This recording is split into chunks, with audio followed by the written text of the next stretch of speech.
કળિયુગને લઈ અને તમે અનેક ભવિષ્યવાણીઓ અનેક આગેવાણીઓ સાંભળી હશે મિત્રો, પણ આ કળિયુગની એક એવી વાત કે આવનારા સમયમાં માનવ જીવન એટલું સંકટમાં આવી જશે કે તમે વિચાર્યું પણ નહીં હોય મિત્રો. કળિયુગની આ ભયાનક ભવિષ્યવાણી સાંભળીને તમે પણ કંપી જશો. ઘણું જ વિચિત્ર હશે આપણું હવે આગળનું ભવિષ્ય મિત્રો. કળિયુગની આ ભયાનક ભવિષ્યવાણી સાંભળી અને તમારા રૂવાડા ઉભા થઈ જશે મિત્રો. કળિયુગ એક એવો કાળ છે મિત્રો કે જેમાં માણસને ધર્મ નામનું કાંઈ પણ હશે નહીં મિત્રો. સારા કામો માણસ ક્યાંય પણ કરશે નહીં, અને જે ખોટા બોલા માણસો હશે, જે લુચ્ચા માણસો હશે, એમનો રાજ આવી જશે મિત્રો. સાચા બોલા માણસો હંમેશા ઘરમાં જઈ અને બેસી રહેશે મિત્રો.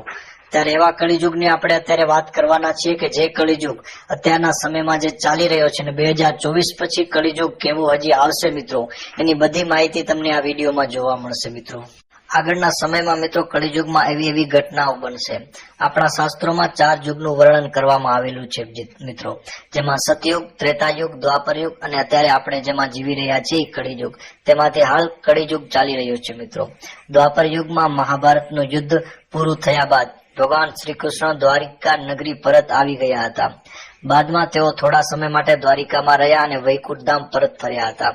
એવું કહેવામાં આવે છે કે કળિયુગની શરૂઆત 3102 ઈસવીસન પૂર્વમાં થઈ હતી. એટલે કે લગભગ અત્યાર સુધી કળિયુગને 5000 વર્ષ પૂરા થઈ ચુક્યા છે મિત્રો. 5000 વર્ષ પૂરા થયા છે કળિયુગમાં, અને આ કપરો સમય આવી ગયો છે મિત્રો. તો હજી આગળના સમયમાં કેવો કળિયુગ ખતરનાક આવશે અને કેવા કેવા કામો થશે મિત્રો, કે સંબંધોને લાંછન લાગે એવી અમુક ઘટનાઓ બનશે મિત્રો. મંદિરો ક્યાં સુરક્ષિત નહીં રહે, લૂંટફાટ વધી જશે મિત્રો, માણસને ભરખી જશે મિત્રો. એવો કાળ હજી આવવાનો છે મિત્રો. 2024 પછીનો જે સમય આવવાનો છે એ વધારે ને વધારે ભયંકર હશે મિત્રો. કારણ કે ભારત દેશની માલિપા એવા સંત થઈ ગયા કે જયારે તંબુર હાથમાં લઈ અને આગમ ભાગતા એ આગમ સાચા પડતા મિત્રો. અને 700 વર્ષ પહેલા જે દેવાયત પંડિત નામના સંતે કળિયુગની ભવિષ્યવાણી કરી ગયા, એક એવા સંત જેના સદીઓ પુરાણા ભજનો ભવિષ્યવાણી આજે આ સમયમાં સાચી પડે છે મિત્રો. દેવાયત પંડિત દાડા દાખવે સુણી લે દેવળ દેનાર, આપણા ગુરુએ આગમ ભાખિયા જૂઠડા નહીં લગાર, લખ્યાને ભખ્યા સોઈ દિન આવશે એવા દેવાયત પંડિત દાડા દાખવે. પોતાના ભજનોમાં ભવિષ્યની સચોટતા તારવનાર દેવાયત પંડિતનો જન્મ 15મી સદીમાં જુનાગઢ જિલ્લાના વંથલી ગામે એક મધ્યમ વર્ગમાં થયેલો મિત્રો. બ્રાહ્મણ કુટુંબમાં થયો હતો. તેમના માતા પિતા ધર્મપરાયણ હતા, જેથી દેવાયતમાં નાનપણથી જ ભગવાનમાં આસ્થા અને પોતાના માતા પિતાના સંસ્કાર ઉતરેલા હતા મિત્રો. તેમના પિતા ગામમાં ઘોરપોદો કરતા હતા. આ ઉપરાંત ગામમાં આવેલ સાધુ સંતોને જમાડતા હતા મિત્રો. દેવાયત પંડિત શોભાજીના સાનિધ્યમાં ખૂબ જ રસ પડવા લાગ્યો અને પોતાના દરેક પ્રશ્નનું નિકારણ વ્યવસ્થિત ઉદાહરણ દ્વારા સમાધાન કરનારને પોતાના અંતરમાં સ્થાન મળવા લાગ્યું હોય તેવો અનુભવ થવા લાગ્યો હતો. આથી એક દિવસ દેવાયત પંડિત શોભાજીને પોતાના શિષ્ય તરીકે સ્વીકારવા અને પોતાને નામે કંઠી બાંધવા કહ્યું મિત્રો. આ દેવાયત પંડિત પોતાના ભજનોમાં કળિયુગમાં કેવો સમય આવશે, કળિયુગમાં કેવો વાતાવરણ હશે, લોકો સાથે કેવો વ્યવહાર કરશે, જેની સચોટતા તારવી અને 700 વર્ષ પહેલા આ વર્તમાન સમયની વાત કહી ગયેલા મિત્રો. કે કળિયુગમાં પાણી છે એ પડીકે વેચાશે, દૂધ છે, દહીં છે એ બધું પડીકે વેચાશે, છાશ છે એ પડીકે વેચાશે, સ્ત્રીઓ કોઈ લાંબા વાળ નહીં રાખે, વાળ કાપી રાખશે, અને મનુષ્ય પોતાના વાળ કોઈ પણ કાળા નહીં પણ રંગબેરંગી રંગીન રાખશે મિત્રો. ત્યારે સમજો કળિયુગની શરૂઆત થઈ ગઈ છે. ગાય છે એ સાવ બકરી જેટલી થઈ જશે મિત્રો. અને એવા કળિયુગના એંધાણ કહેતા દેવાયત પંડિત કહેતા હતા કે પહેલા પવન ફરૂકશે, નદીએ નહીં હોય નીર, ઉત્તર દિશાથી સાહેબો આવશે, મુખે હનુમોવીર. કે ધરતી ઉપર પહેલા પવન ફરૂકશે, યુદ્ધ થશે, વાવાઝોડા થશે, નદીઓમાં નીર ખૂટવા લાગશે, ને એવી ભયાનક પરિસ્થિતિ આ કળિયુગમાં આવશે મિત્રો. દેવાયત પંડિતનું નામ આગમવાણી કરવામાં મુખ્ય 3 લોકોમાં લેવાય છે મિત્રો, જેમાં શ્રવણ ઋષિ, સહદેવ જોશી અને પછી દેવાયત પંડિત હતા, જેના લેખાચોખા આજ પણ સાચા પડતા. તમે જોઈ શકો છો કે તેણે કરેલી વાતો આજે સાચી પડી રહી છે મિત્રો.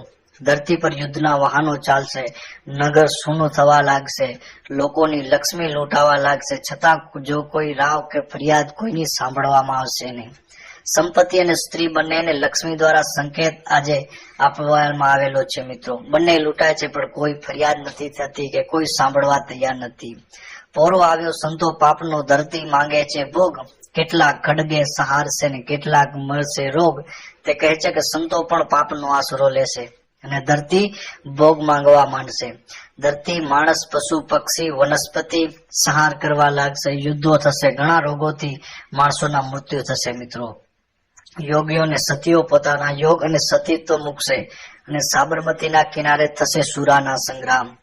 કાયમ કાલિંગાને મારશે અને નકળંક ધરશે નામ. કળિયુગના અંતમાં બધા જ દેવી દેવતાઓ છે સ્વધામ પાછા પધારશે. કળિયુગના અંત સુધી ફક્ત એક હનુમાનજી મહારાજ જ આ ધરતી ઉપર, આ ધરા ઉપર રહેશે મિત્રો.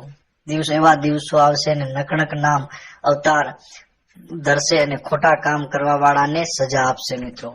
એવી ત્યારે એમ કહેવાય કે ભયાનક વાણી દેવાયત પંડિતે ત્યારે પોતાના ભજનો થકી આપને સમજાવી ગયા મિત્રો. એવી કે આ ઉપરાંત આજના તકનીક અનુસાર ધરતી ભ્રષ્ટાચારીઓથી ભીડ ભરાઈ જશે. સામાજિક વર્ગથી જે પણ પોતાનો સૌથી તાકાતવર પેશ કરશે તે જ રાજનીતિ અને શક્તિ હાસિલ કરશે.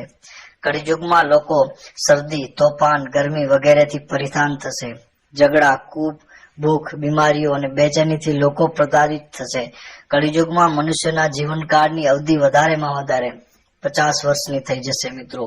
લોકો પોતાના વૃદ્ધ માતા પિતાની દેખરેખ કરવાનું છોડી દેશે અને થોડા ઘણા પૈસા માટે લોકો એકબીજાને નફરત કરશે અને મિત્રતા તેમજ નજીકના સંબંધો છોડી દેશે મિત્રો. એવો કાળ આવતા હવે વાર નથી મિત્રો. જ્યારે દેવાયત પંડિતની વાડી અને મહેશ્વરી સમાજમાં મામયદેવ કરી અને થઈ ગયા, જેને આગમ સચોટ થતા અને આજે સાચા પડે છે મિત્રો. દેવાયત પંડિતની વાણી અને મામયદેવની વાણી એક આંખે આપણે જોવા જઈએ તો એક દ્રષ્ટિએ જોવા જઈએ તો સેમ જ થાય છે મિત્રો. કેટલાક ખડગે સહારશે, કેટલાક મરશે રોગ. રૂડી વેડા રડિયામણી ભેડા અર્જુન ને ભીમ. આ વર્ષો પહેલા જે કહી ગયા હતા દેવાયત પંડિત, તેમના ગુરુ શોભાજી મહારાજ, ભવિષ્યમાં કેવી કેવી ઘટનાઓ થશે તેની ધ્યાન અવસ્થામાં જાણ કરી, તેનું વર્ણન કરી પોતાની પત્ની દેવરદે પાસે રજૂ કરી અને કહે છે કે મનુષ્યને દિન પ્રતિદિન બેહોશી વધતી જશે, જેથી પાપને માર્ગે ચડી જશે અને મનુષ્ય હિંસક બની જશે. તેને ધરતી ઉપર વધારે સમય રાખવો એ પ્રકૃતિ માટે નુકસાન કરતા અને બોજારૂપ હશે. કેટલાક આતંકવાદમાં ખડગથી મૃત્યુ પામશે તો કેટલાક કેન્સર, એઇડ્સ જેવા જીવલેણ રોગોથી મૃત્યુ પામશે. ઘણા લોકો વ્યસનથી રોગ પેદા કરીને મૃત્યુના મુખમાં આકળાશે. એવો પવન વહેવા લાગશે, જેથી ઓછો વરસાદ, અગર દુષ્કાળ પડશે, જેથી નદીઓમાં નીર નહીં રહે.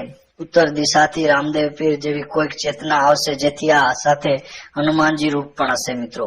ધરતી ઉપર હેમર હાલશે એટલે વિશાળ ટ્રેનો, યુદ્ધની ટેન્કો પૃથ્વી પર ચાલશે. અણુબોમ્બના લીધે મોટા નગરો નાશ પામશે. લોકોનું ધન દોલત શોષણથી રાજકીય ગુંડાઓથી લૂંટી લેશે, જેની ક્યાંય રાવ કે ફરિયાદ સાંભળવામાં આવશે નહીં. ધાર્મિક પુસ્તકો જેના પાનાઓ છે એ ગાજીના કુરાન સત્ય નહીં હોય તેના આધારે પંડિતો તથા કાજી લોકોને છેતરી શોષણ કરશે. તે અસલ યોગ્ય શક્તિનો સતી તરીકે કોઈ રૂપ પ્રગટ થશે તે આ બધું પોકળ સાબિત થશે.